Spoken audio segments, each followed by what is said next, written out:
right, man. Let's waste no time. Let's get into it here. First topic of the day, and obviously that's the offensive side of the ball in this win the Packers had over the Denver Broncos. Again, to me, it's less about the score there and getting the preseason dub, and more about the work that you put in. And when we look at the PFF grades right off the bat, kind of a surprise here at the top of the list. You got Josh Gesky. Now, listen, only 13 snaps, but a 94.3. Had a run block grade of 91.5, pass block grade of 78.8. This is a guy we haven't talked about at all in the preseason, right? You haven't heard anything about him in camp. Maybe that's a good thing, but I think he's probably going to be a practice squad candidate, I would imagine. Now, the big one that sticks out to me, granted it was only 11 snaps, but still going up against the ones of that great defense there in Denver. Matthew Golden, 82.6. It's not a surprise. You could see it all over the tape last year. He had limited opportunities, and obviously in and out of the lineup hurt himself. Having to switch from the Z to the F, back to the X, as guys were rotating in and out with injuries themselves. But 82.6 is solid, obviously. Jordan Love, 14 snaps, 81.7, picking up right where he left off last year.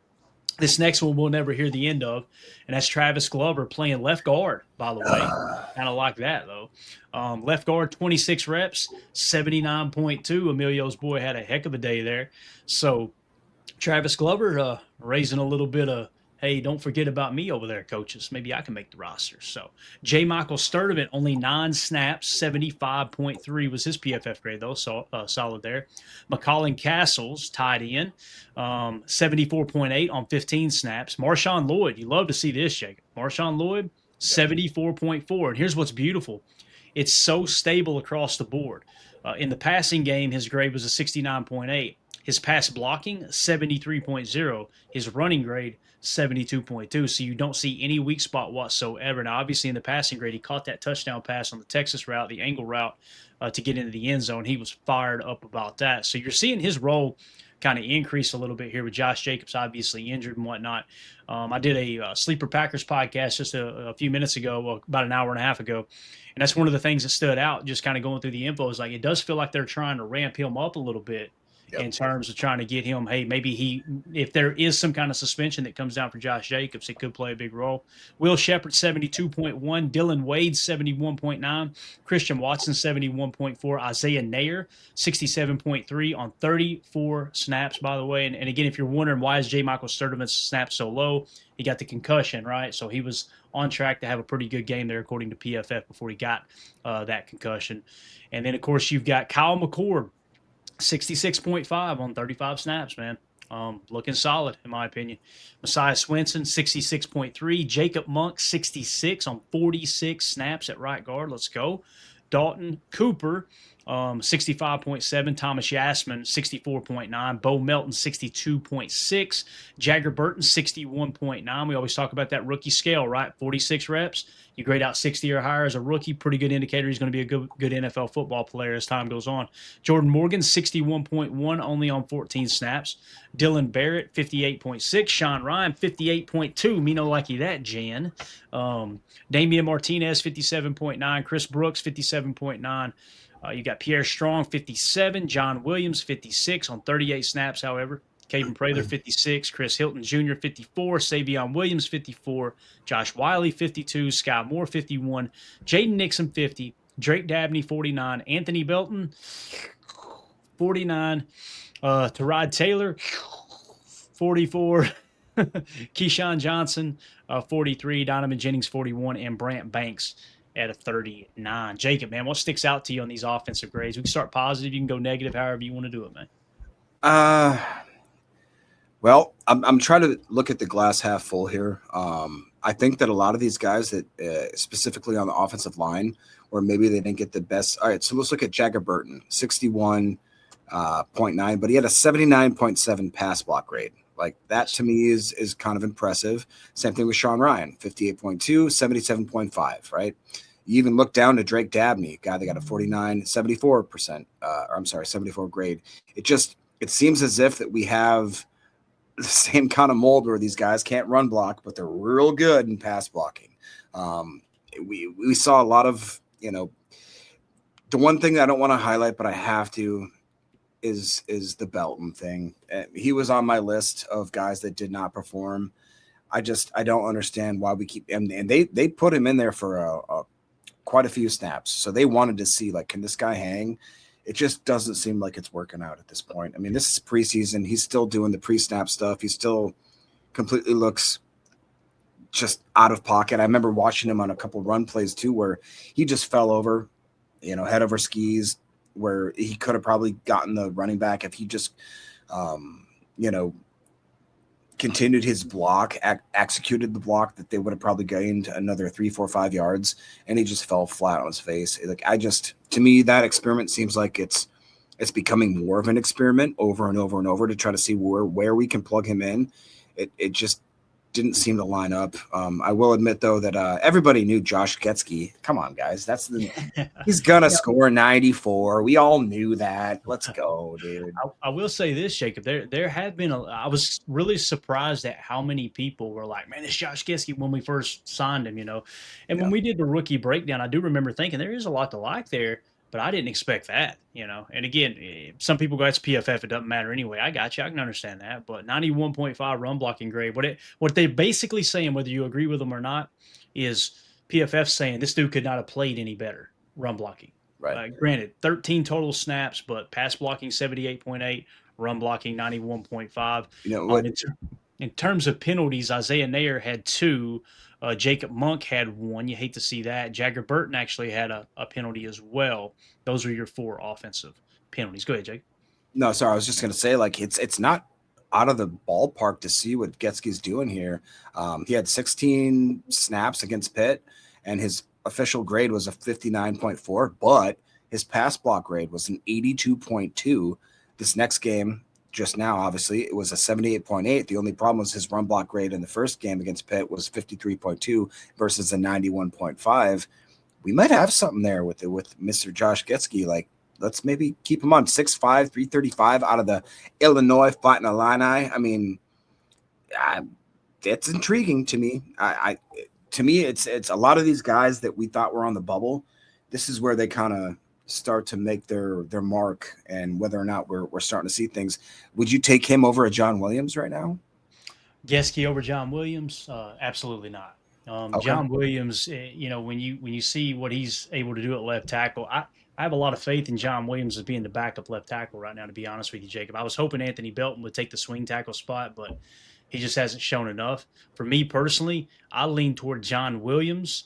Now, Josh Getsky as an interior offensive lineman, that's great. Okay, let's say that you don't keep John Williams and you keep John Getsky, right?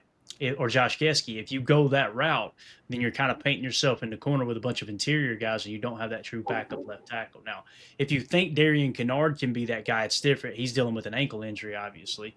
I know Darian Kennard has been vocal saying he's a right tackle. He's not a left tackle. He'll play it, but he doesn't feel comfortable over there. So I think it's really important to try to find that backup left tackle spot. That's why I would lean toward John Williams over Getsky. However, you got preseason week 3, and Getsky does the same thing, and let's say he gets 20 or 30 snaps, you got to start noticing. You really do. So, right. All right. So what we're going to do now is we're going to jump into some of the highlights on the game there on the offensive side and special teams a little bit here with Trey Smack. But before we get into it, if y'all would, let's take a quick second, give a shout out to the good folks over at PrizePicks, our sponsor of the show today.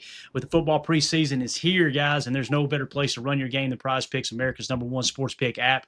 We've got star players on new teams and a rookie class ready to take over, all while teams look to get started on the biggest football season yet. You can make a lineup with player stats, pick game winners, spreads or totals, and combine your picks in the same lineup, all on PrizePicks, now available in all 50 states, including California, Texas, Georgia, and Florida. I know last night we had talked about it on the show. I did a 3-legger last night, and we ended up winning, right? We took less on Will Howard's 92.5 passing yards. He finished with 74. Check the box. We took more on Kyle McCord's 99.5 passing yards. He hit 118. Check the box. And we took Trey Smack more than 1.5 field goals made. Obviously, he hit 4. We felt really, really good about that one. So that cashed in last night, and that's how you can mix and match these lineups. With it being a scorching sports summer, you can make all your picks on PrizePicks. Women's basketball is an option. You got baseball that's heating up. Every football preseason game that's in action. We got another week of that before we take a week off and get in the regular season. You got big tennis slams, major golf tournaments on the horizon. No better place for all your summer sports picks than PrizePicks, America's #1 sports pick app. What you want to do is download the app, today, okay? Use the code CLNS to get $150 instantly in lineups if you win your first $5 lineup. Again, download the app. CLNS is the code you're going to want to use. Go and you'll get $150 instantly in lineups if you win your first $5 lineup. PrizePicks, America's #1 sports pick app. All right, so some of these highlights here, Jacob, really wanted to get into a little bit. I'm going to zoom out just a touch. I want to give a shout out to be a great follow on X. She goes by HCM, so it's at HCM21_. I'm telling you, been following her for years. We've been following each other, and it's normal for her to be in the end zone at Lambeau. Like, she's just got the best shots from inside the stadium and whatnot. Obviously, it looks like she was here in Denver. If this was her video, but this is the Trey Smack. What was this, a 59-yarder, I believe, Jacob, if I remember correctly? So yes, sir. I'm gonna try to turn it down. This is from the end zone view, by the way, and you can see, guys, the ball is on the 49 is where the hold's going to be, on the 49-yard line. You get 10 yards with the end zone, making it a 59-yarder. And I know it's in Denver, but even with it being in Denver, man, I mean, that's just right down the middle. You can't hit it any better, Jacob. How you feeling about our boy Trey Smack, man, going 4 for 4 last night with a 59-yarder? Again, Denver, the ball carries well. It's not about the leg power. To me, it's more about putting it. I mean, could not have kicked it any better. Put it right down the middle. That's the thing, is it seems like that every single, I'm over the moon at the fact that this guy can boot it from basically your mama's house, wherever she's at. Like, he can just absolutely kick it over the frickin' moon, it seems like. But like what Cheesehead Connection says, Smiggity Smack, smacking that ball from 59. Looks like it was good from 65 to 70 yards. I agree with that. Same thing with Billy in the house is saying that 59-yarder that by Smack had at least 10 yards left in it. That's the thing, is it feels like this dude has no limit to that leg. I mean, we could start kicking it straight from the 50, no problem. And that sounds like unrealistic. He's actually doing it in front of our faces. A lot of people, Tim is probably grinning ear to ear when he's going to listen to this back. So what up, Timmy? But he was right. I mean, Trey Smack is an absolute ball of clay. Let's not forget that this guy just learned how to kick like not that long ago. He basically got kind of pushed into that starting role there in Florida. I shouldn't say push, but they understood his talent when they watched him. It's one of those things where they're like, let this guy do a little tryout here, and then he just boots it, and they're like, oh, all right. They start talking to each other. Well, let's get him a contract. Let's get him a scholarship, whatever the case may be. It just feels like that he is absolutely dialed in at this moment.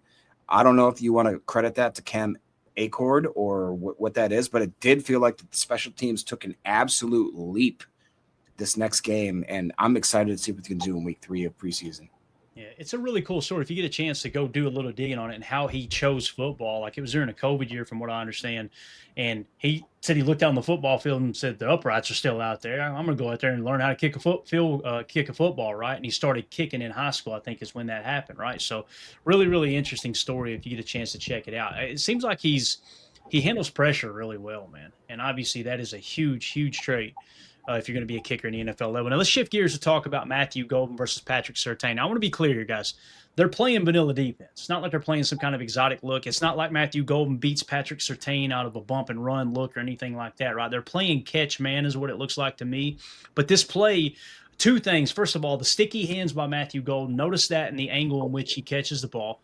And Jordan Love changing the arm angle to get the pass off, and how comfortable Jordan looks, kind of drifting, and then just the quick release that obviously he had learned from Aaron Rodgers when he was here in Green Bay. But here's the play. We come out in a 12 ace nasty, Trey left, shift the dubs, you cheat, lead flat, 24 fake safe, mesh, Y drag. The drag's a little bit interesting. I don't know if it was meant to be a leak, and I think it might be Dabney that gets caught up a little bit. But you'll notice when they come out here, and we'll try to break it down here in real time. So you see they're in a Trey left, which is 3 targets to the left, at least one of which is a tight end. In this case, it's 2 tight ends out of the 12 ace nasty look. They're going to shift the U over, so you get the shift to dubs, all right? I'm sorry, they're shifting the Y over. That's Dabney. So Dabney's the Y. The U is going to be right here, okay? So when we say you cheat, lead flat, he's going to cheat to the right, pre-snap, and the ball's going to be snapped while he's still moving. That's called cheat motion. So he's cheat, and he's going to hit the flat here, all right? Now, the 24 fake means a B to C gap. Again, if it's zone, I like to use the numbers to give everybody a visualization. You got even numbers to the right, odds to the left. If you're listening on the pod, you know, okay, a 24 fake means it's a fake to the right, but it's a 24 fake safe, meaning they're going to fake the handoff, right? And the running back's going to stay safe. See zero? Well, the running back's going to try to pick him up and slow him down. Now, the play itself is mesh. Some people would call it mid mesh. Some people would just call it crossers. But you've got our boy Christian Watson at the bottom, Matthew Golden at the top. And what they're going to do is run a couple of crossers. All right. And the goal here is to get, this is a good man coverage beater. The goal here is to get the defenders to catch each other in traffic a little bit. Right. So you'll notice that Christian Watson's stretching deeper out of, and I'm pretty sure that would be the Z that he's in. So Golden's in the X. Okay. So as they stretch this, notice Christian, and Oof. Not going to get called for a penalty. Christian tucks in. He's trying to avoid him. But again, it's about rubbing and getting that defender away from the underneath. So now you'll see Matthew Golden comes free. This is Pat Surtain. So again, some people are going, man, he cooked Patrick Surtain. He's playing catch man. They're in cover one man is what it looks like to me. So he's playing his assignment. Guess what's vulnerable here? Now you see this mid drop, right? So what Jordan's doing now is he's reading this. This is his mid read. So this safety's kind of clamping down a little bit, but he knows there's, who are you throwing to here? It's definitely Matthew Golden underneath because he knows Christian's going to be able to throw a pick on that post safety right here, right? So as you roll the tape, now here's the catch. I mean, the way that Matthew Golden, he's, keep in mind, guys, and everybody on the pod, right? He's running from left to right, okay? So he's running a climb route to his right side, essentially. And as he's running it, the ball's a little low. It was just effortless, Jacob, how he just drops his hands down, snags it out of the air in traffic. There's two defenders there, right? Again, It's a good, safe throw by Jordan. Let's watch Jordan drift a little bit again. You'll see the play fake. Watch Jordan the whole way. And you're going to step up, little side arm throw right between the arms. I mean, I'm telling you, dude, there's some chemistry here with Matthew Golden and Jordan Love. I'm excited to watch those two continue to grow for sure. And then, of course, Jagger Burton, we talked about him grading out in the 60s. That's a solid grade for a rookie. This is just a quick run blocking rep, if I remember correctly. Notice him at left guard. So what's he dealing with? Jordan Morgan's dealing with a wide 9 out left. You've got our boy Jagger Burton dealing with a 3-tech. This is what we're talking about with a 3-tech, right? If he was directly over the tackle, it would be a 4-tech. If he was directly over the guard, it would be a 2-tech. He's in the middle. This is what you call a 3-tech, okay? So he's going to be looking to take care of that 3-tech. What's Jagger Burton here, Jacob? Ball snapped. Get on the ground, little boy. Dude. That's a little pancake. Now, some people say that he tackled him. That's a hold. No, it ain't. Look at the arms. No, it ain't. Arms are inside, and he's driving his feet. Right? That's not a hold. Was that against Allen, too? Was that against Allen? They kept, if you watch the coverage, that's supposedly, I shouldn't say supposedly, like that is one of the best D tackles in the league. Like the defense that we went against last night, which is insane, was I would consider at least a top 5, if not a top 3, if not the best defensive front linebacker. I mean, the whole kit and caboodle. Like it was very impressive, the fact that we did what we did to them. And I think that people should probably put that in the back of their mind as we go forward. When people think, oh, why didn't they run the ball? Why didn't they do this or that more? It's just, we just kind of stomped all over one of the best defenses in the league. Take that as a note, man. Yeah. And again, Jagger does a great job. If Jagger tries to keep his feet and hold the jersey like that, they may call a hold. But he keeps his feet driving and pancakes him down. That's how you're taught. That's how you avoid that holding call there. So Jagger, man, looking good as a rookie, dude, no doubt about it. Adam Stenovich actually mentioned something specifically with Jagger Burton. He said, and this is Wes Hocklowitz fired a tweet out just moments ago when the coordinators and the assistants met with the media. Packers offense coordinator Adam Stenovich says they're going to work Jagger Burton at center this week to keep him ready for the season if he's needed. It sounds like it's another race there that if Jacob Monk is your starting right guard, and all signs are pointing to that right now, then Jagger Burton's going to be your backup center. I love that. I love that instead of having to move, let's say Sean Ryan exits the game, right? And you have to move Jagger Burton to center, and now Jacob Monk to center. Now you got to put somebody else at right guard. There's way too many moving parts. The fact that Jagger Burton is your backup left and right guard and your backup center, I think is an absolutely great thing. So, again, that's just a look at the offensive side of the ball there in that win over the Broncos. If you guys are watching this video back later, let me know in the comments, how do you feel about how the offense looked against their ones and then later in the game as well? Kyle McCord had a pretty decent night.